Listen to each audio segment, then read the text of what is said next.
She chained herself to a fence around the Eugene City Hall for 2 days in November. Now, an Occupy Eugene activist has pleaded guilty to criminal trespass. KEZI 9 News reporter Sarah Hurwitz is live in the studio to explain her punishment. Sarah?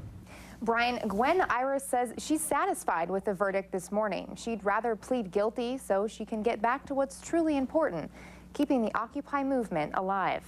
When Gwen Iris chained herself to a fence around City Hall, 2 days was all she needed to make her voice heard. And that really enraged me, that they would make promises and then work actively against the homeless by putting that money somewhere else. To me, it seems like a huge waste. She says the city needs to find a solution to the homeless problem in Eugene, but it wasn't following through on commitments to help. It was basically the fence that made me decide that was going to be how I called attention to the issue.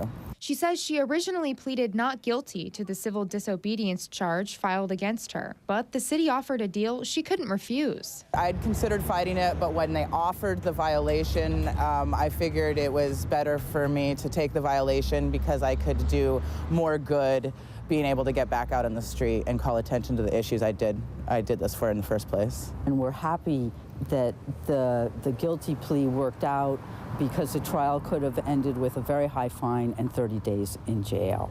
So we're proud, and this is a good outcome.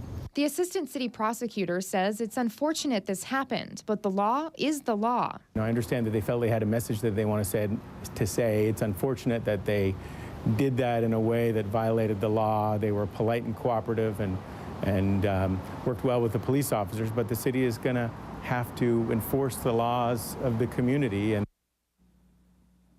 Now, Iris must complete 30 hours of community service within 90 days. If she does that, the misdemeanor will be dropped to a violation. Live in the studio, Sarah Hurwitz, KEZI 9 News.